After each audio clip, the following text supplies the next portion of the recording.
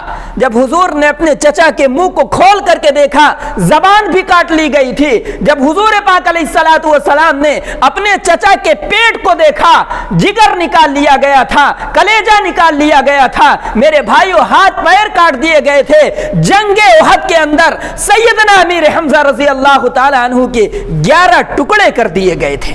حضور پاک علیہ الصلوۃ والسلام نے جب اپنے چچا کی لاش کو دیکھا، حضور پاک علیہ الصلوۃ والسلام پر غشی طاری ہو گئی، چکر آ گیا۔ حضور پاک علیہ الصلوۃ والسلام بیٹھ گئے اور حضور کے آنکھوں سے آنسو جاری ہے۔ حضور نے اپنا ہاتھ مبارک آسمان کی طرف اٹھایا اور اپنے چہرے کو اللہ رب العزت کی بارگاہ کی طرف اٹھا کر کے فرمایا، اے زمین و آسمان کے مالک، اے خالق کائنات، یہ میری چچا کے 11 ٹکڑے پڑے ہوئے ہیں، اسے قبول فرما۔ اگر اب تو اس سے راضی ہو گیا ہے میرے مولا، تو ہم اور قربانی دینے کے لیے بھی تیار ہے، لیکن میرے مولا تو ہم سے راضی ہو جا۔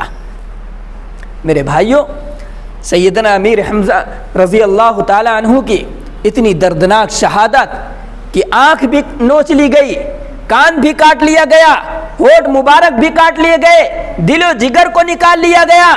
اور اس کام کو کرنے والے کون تھے؟ وحشی تھے، حبش کے رہنے والے تھے جنہوں نے یہ کام کیا. اور اس کام کو کروانے والی کون تھی؟ اس کام کو کروانے والی کا نام ہندا تھا، جن کے باپ کو احد میں بدر میں شہید کیا گیا تھا، ان کے چچا کو بدر میں مارا گیا تھا. انہوں نے بدلہ لینے کے لیے سارے کام کروائے. میرے بھائیوں، بزرگوں، دوستو، حضرت حمزہ کی دردناک شہادت ہو جاتی ہے. اور حضور پاک علیہ الصلوۃ والسلام کی پھوپھی ہیں حضرت صفیہ، حضرت حمزہ کی سگی بہن ہیں.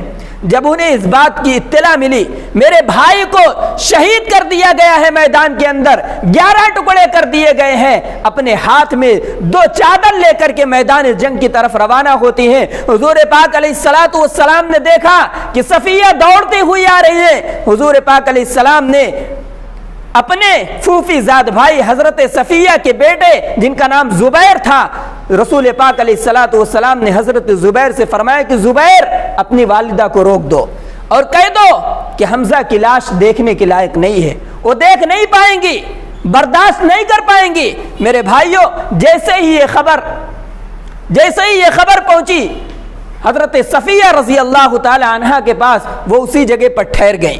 پیغمبر کا حکم تھا، رسول پاک علیہ الصلوۃ والسلام نے حکم دیا تھا کہ ٹھہر جائیں، اس لیے کہ لاش کو نہیں دیکھ پائیں گی. سیدہ صفیہ رضی اللہ تعالی عنہا نے فرمایا کہ یا رسول اللہ، آپ شاید اس وجہ سے منع کر رہے ہیں کہ میں اپنے بھائی کی لاش کو دیکھوں گی، پریشان ہو جاؤں گی، سینہ کوبی کروں گی، روؤں گی، گڑ گڑاؤں گی. فرمایا کہ یا رسول اللہ، جس طرح میرا بھائی بہادر تھا، انہوں نے راہ خدا میں اپنی جان نچھاور کر دی. یا رسول اللہ، میں شریعت کے خلاف کوئی کام نہیں کر سکتی، اس لیے کہ میں جانتی ہوں، مجھے معلوم ہے روئے وہ جو منکر ہے حیات شہداء کے، روئے وہ جو منکر ہے حیات شہداء کے، ہم زندہ و جاوید کا ماتم نہیں کرتے. سیدہ صفیہ فرماتی ہیں اللہ تعالیٰ نے فرما دیا وَلَا تَقُولُوا لِمَنْ يُقْتَلُ فِي سَبِيلِ اللَّهِ أَمْوَاتٌ بَلْ أَحْيَاءٌ وَلَكِنْ لَا تَشْعُرُونَ. جو اللہ کے راہ میں شہید ہوئے ہیں وہ مردہ نہیں ہیں، وہ زندہ ہے. یا رسول اللہ، میں اپنے بھائی کی لاش کو دیکھنا چاہتی ہوں اور خلاف شریعت کوئی ایک کام بھی نہیں کروں گی. میرے بھائیوں، جب انہوں نے وعدہ کر لیا، رسول پاک صلی اللہ علیہ وسلم نے بلایا حضرت صفیہ کو. حضرت صفیہ آئی، اپنے بھائی کے جسم کے ٹکڑے کو اکٹھا کیا اور اکٹھا کرنے کے بعد اپنی آنچل کو اس میدان جنگ کے اندر اللہ رب العزت کے سامنے پھیلا دیتی ہیں. اے الہ العالمین، زمین و آسمان کے مالک، اس میرے بھائی کی قربانی کو قبول فرما اور ان کے صدقے میں ہماری بھی مغفرت فرما. یہ ایمان والی مائیں تھیں، یہ ایمان والی عورتیں تھیں جن کا دل اتنا مضبوط تھا کہ شریعت کے خلاف 1 انچ بھی نہیں جا سکتی تھیں. اپنے بھائی کی قربانی کو دیکھا، دین اسلام کے لیے انہوں نے صبر کیا. میرے بھائیوں، اس کے بعد حضرت حمزہ رضی اللہ تعالیٰ عنہ کو کفن دیا گیا، اور کفن بھی جو دیا گیا 2 چادریں تھیں. حضرت حمزہ کی بہن لائی تھی اپنی بہن کو، اپنے بھائی کو کفن دینے کے لیے، لیکن میرے بھائیوں حضرت صفیہ نے ان کفن کو حوالے کر دیا صحابہ کرام کے. تو ان کی نگاہ پڑی کہ بغل میں ایک انصاری صحابی ہیں جن کے جسم سے کپڑا کھینچ لیا گیا ہے، ان دشمنان نے کپڑے کو اتار لیا ہے. سیدہ صفیہ فرماتی ہیں میرا کفن مجھے واپس کرو. کفن واپس کیا گیا. فرمایا کہ ایک کفن میرے بھائی کو دینا، دوسرا کفن میرے اسلام شریک، دین شریک بھائی کو دینا، کلمہ شریک بھائی کو دینا. اس کے بعد میرے بھائیوں، ایک کپڑا حضرت سیدنا امیر حمزہ رضی اللہ تعالی عنہ کے اوپر ایک چادر ڈالی گئی اور دوسری چادر اس انصاری صحابی کے اوپر ڈالی گئی. اور میرے بھائیوں، جو کپڑا ڈالا گیا تھا وہ بھی چھوٹا تھا. حضرت امیر حمزہ رضی اللہ تعالی عنہ کے جب سر کو ڈھکتے پیر کھل جاتا، پیر کو ڈھکتے سر کھل جاتا. رسول پاک صلی اللہ علیہ وسلم نے فرمایا کہ میرے چچا کے سر کو ڈھانک دیا جائے اور پیر پر درختوں کے پتوں کو اور گھاس پھوس پر رکھ دیا جائے تاکہ ان کا پیر چھپ جائے. اس طرح سے سیدنا امیر حمزہ کو میرے بھائیوں کفن دیا گیا. حضور پاک صلی اللہ علیہ وسلم نے اس موقع پر فرمایا تھا سید الشہداء حمزہ، تمام کے تمام شہید جو اسلام کے اندر ہوئے، جو دین کے اندر ہوئے، جب قیامت کے دن کھڑے ہوں گے، تمام کے تمام شہیدوں کے سردار سیدنا امیر حمزہ رضی اللہ تعالیٰ عنہ ہوں گے. حضور پاک علیہ الصلوۃ والسلام نے اپنی زبان مبارک سے حضرت حمزہ کو یہ بشارت اور خوشخبری سنائی. فتح مکہ ہوا تو جو لوگ حضرت حمزہ کو شہید کرنے والے تھے وحشی تھے جن کے اشارے پر شہید کیا گیا تھا، ہندا تھی۔ میرے بھائیوں، جب رسول اللہ صلی اللہ علیہ وسلم اور صحابہ کرام کی تعداد، جن کی تعداد تقریباً 1,24,000 تھی، فتح مکہ کے موقع پر جب یہ فاتحانہ انداز میں مکہ کے اندر داخل ہوئے تو وحشی جنہوں نے حضرت حمزہ کو شہید کیا تھا، میرے بھائیوں، جب وہ دیکھے کہ یہ لوگ اب مکہ پر قابض ہو چکے ہیں، مکہ کو فتح کر لیے، مکہ سے بھاگ کر کے طائف چلے گئے تاکہ میری زندگی بچ جائے۔ لیکن میرے بھائیوں، بہت سارے صحابہ کرام مکہ سے نکل کر کے پھر طائف گئے۔ جب انہیں محسوس ہو گیا کہ ہم بچ نہیں سکتے، ہم بچ نہیں پائیں گے، تو میرے بھائیوں انہوں نے تدبیر سوچی، کیوں نہ چل کر کے ہم رسول اللہ صلی اللہ علیہ وسلم کے سامنے سرنڈر کر دیں، حضور کے سامنے چلے جائیں اور جا کر کے اپنی معافی مانگ لیں۔ میرے بھائیوں، حضرت وحشی جو حضرت سیدنا امیر حمزہ کو شہید کیے تھے، بعد میں صحابی رسول بنے، حضور کی خدمت میں حاضر ہوتے ہیں، یا رسول اللہ اشہد ان لا الہ الا اللہ وان محمد رسول اللہ، میں گواہی دیتا ہوں کہ اللہ کے علاوہ کوئی معبود نہیں ہے اور آپ اللہ کے سچے رسول ہیں۔ کلمہ پڑھ کر کے دامن اسلام سے وابستہ ہو گئے۔ سیدنا امیر حمزہ کو شہید کرنے والے حضرت وحشی رضی اللہ تعالی عنہ، اس کے بعد فرمایا کہ یا رسول اللہ، کیا اللہ تعالیٰ میرے گناہ کو معاف فرما دیں گے؟ اللہ رب العزت اس سے پہلے فرمایا کہ یا رسول اللہ، کیا آپ مجھے پہچان رہے ہیں میں کون ہوں؟ مجھے جانتے ہیں؟ حضور پاک علیہ الصلاۃ والسلام نے فرمایا کہ ہاں پہچان رہا ہوں، بہت اچھی طرح جان رہا ہوں، تم وحشی ہو، میرے شیر چچا کے ٹکڑے کرنے والے تم ہی ہو، میرے شیر چچا کو شہید کرنے والے تم ہی ہو، میں پہچان رہا ہوں۔ اس کے بعد حضرت وحشی نے فرمایا کہ یا رسول اللہ، کیا مجھے معاف کیا جا سکتا ہے؟ میری معافی ہو سکتی ہے؟ رسول پاک صلی اللہ علیہ وسلم نے فرمایا الاسلام یہدم ما کان قبلہ، اسلام لانے سے پہلے جتنے گناہ انسان کرتا ہے، جتنی لغزشیں کرتا ہے، جتنی خطائیں کرتا ہے، اسلام لانے کے بعد اللہ تبارک و تعالی تمام گناہوں کو معاف فرما دیتے ہیں۔ تم صحابی ہو چکے ہو، میرے چہرے کی زیارت کر لیے ہو، مومن ہو چکے ہو، لیکن یاد رکھنا وحشی، تم میری نگاہوں کے سامنے مت پڑنا، تم میرے نگاہوں کے سامنے مت آنا، اس لیے کہ جب بھی میں تمہیں دیکھتا ہوں میرے شیر چچا کی یاد میری آنکھوں میں آ جاتی ہے، ان کا چہرہ میرے آنکھوں کے سامنے گھومنے لگتا ہے، میری نگاہوں کے سامنے مت پڑنا۔ مجھے یاد آ جاتی ہے اپنے چچا کی جو مجھ سے اتنی محبت کیا کرتے تھے، میرا اتنا خیال کرتے تھے۔ حضرت وحشی رضی اللہ تعالیٰ عنہ فرماتے ہیں میں روتا رہا اپنے گناہوں کو یاد کر کے، اپنی خطاؤں کو یاد کر کے کہ میں نے کیسا ظلم کر دیا، کیسا کام کر دیا کہ میں حضور کے سامنے بھی نہیں بیٹھ سکتا۔ میرے بھائیوں، یہ تھے حضرت وحشی جنہوں نے شہید کیا تھا حضرت حمزہ کو، حضور نے معاف فرما دیا۔ اب ہندا کی باری آئی، وہی ہندا تھی جنہوں نے حضرت حمزہ کو شہید کروانے کے بعد ان کے دل کو، ان کے کلیجے کو چبایا تھا اور ان کے ناک کو، ان کے کان کو گلے کا ہار بنوا کر اپنے گلے میں ڈالی تھی۔ میرے بھائیوں، بدلہ لینا تھا حضرت حمزہ سے۔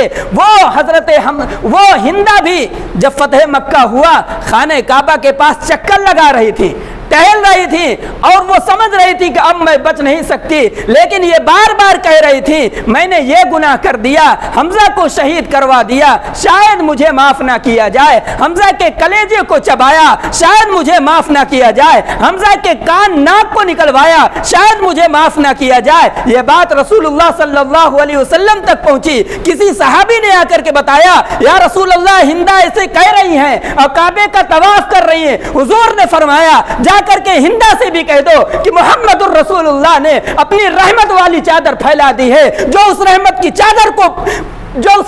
چادر کو پکڑ لیتا ہے، محمد الرسول اللہ اس سے اپنی رحمت کی چادر کو نہیں چھینتے۔ حضرت ہندا کو بھی رسول اللہ صلی اللہ علیہ وسلم نے معاف کر دیا۔ میرے بھائیوں، یہ رسول اللہ کے اخلاق تھے، یہ اسلام کی اصل تعلیم ہے کہ اپنے دشمنوں کو بھی رسول اللہ صلی اللہ علیہ وسلم نے معاف کیا، اپنے گھر والوں کے دشمنوں کو بھی معاف کیا۔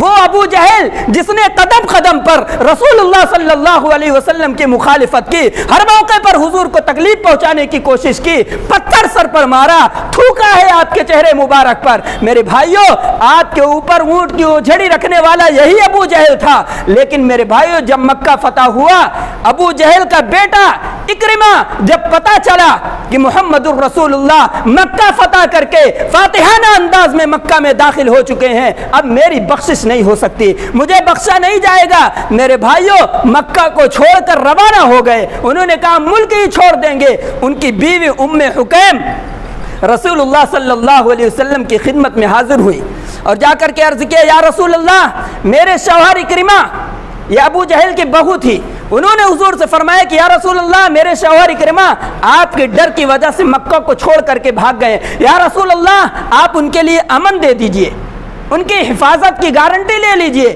بتا دیجئے، اعلان کر دیجئے کہ ان کو کچھ نہیں کہا جائے گا۔ حضور پاک علیہ الصلوۃ والسلام نے اکرمہ کی بیوی ابو جہل کی بہو سے فرمایا کہ جاؤ، اکرمہ کے لیے بھی امن ہے، اکرمہ بھی محفوظ ہے، کوئی کچھ نہیں کہہ سکتا۔ میرے بھائیو ام حکیم اپنے شوہر کے پیچھے پیچھے بھاگی تاکہ انہیں بتاؤں کہ تم واپس چلو، کوئی تمہیں کچھ نہیں کہے گا۔ گئی تو دیکھا کہ ایک کشتی پر سوار ہو کر دوسرے ملک میں جا رہے تھے۔ ان کی بیوی نے کہا کہاں جا رہے ہو؟ تو حضرت اکرمہ نے فرمایا تمہیں معلوم نہیں میں کہاں جا رہا ہوں؟ تم مجھے مروانا چاہتی ہو؟ فرمایا کہ نہیں، مروانا نہیں چاہتی ہوں، میرے ساتھ چلو، رسول اللہ صلی اللہ علیہ وسلم سے تمہاری حفاظت کی ضمانت لے کر کے آئی ہوں۔ ان کو یقین نہیں ہو رہا تھا، انہوں نے کہا سچ بتاؤ، کہیں تم مجھے مروانا تو نہیں چاہتی ہو؟ میرے بھائیوں ان کو یقین دلایا۔ اس کے بعد حضرت اکرمہ رضی اللہ تعالیٰ عنہ جو ابو جہل کے بیٹے تھے، قدم قدم پر رسول اللہ کو تکلیف پہنچائی تھی، واپس آئے۔ جب رسول اللہ صلی اللہ علیہ وسلم کے مکان کے قریب پہنچ گئے تو اکرمہ کی بیوی ام حکیم رسول پاک صلی اللہ علیہ وسلم کے پاس گئی اور جا کر کے اطلاع دی کہ یا رسول اللہ میرے شوہر اکرمہ باہر کھڑے ہیں، آ گئے ہیں۔ حضور پاک علیہ الصلوۃ والسلام نے اپنے صحابہ سے فرمایا کہ میرے صحابہ سنو، ابو جہل کا بیٹا اکرمہ آ گیا ہے، اکرمہ کے سامنے کبھی ابو جہل کی برائی مت کرنا، اس لیے کہ ان کے باپ ہیں، ان کو تکلیف ہوگی۔ میرے بھائیوں یہ تعلیم رسول اللہ صلی اللہ علیہ وسلم نے اپنے صحابہ کو دی۔ اس کے بعد اپنی جگہ سے کھڑے ہو گئے اور فرمایا اکرمہ آؤ۔ حضور پاک علیہ الصلوۃ والسلام جب اکرمہ داخل ہوئے فرمایا مبارک ہو اکرمہ، مرحبا مرحبا، تمہارا آنا مبارک ہو۔ حضور نے اپنی جانی دشمن کو بھی گلے لگایا اور یہ پیغام دیا کہ اسلام اخوت کا پیغام دیتا ہے، محبت کا پیغام دیتا ہے۔ جنہوں نے پوری زندگی باپ بیٹے مل کر رسول اللہ کو تکلیف پہنچائی، حضور پاک علیہ الصلوۃ والسلام نے ان کی معافی کا اعلان فرما دیا۔ اور میرے بھائیو بزرگ دوستو، یہ حضرت حمزہ رضی اللہ تعالی عنہ کی شہادت کا واقعہ تھا جسے میں نے آپ حضرات کے سامنے بیان کیا۔ اللہ تعالیٰ کہنے اور سننے سے زیادہ عمل کرنے کی توفیق عطا فرمائے۔ وآخر دعوانا الحمد للہ رب العالمین۔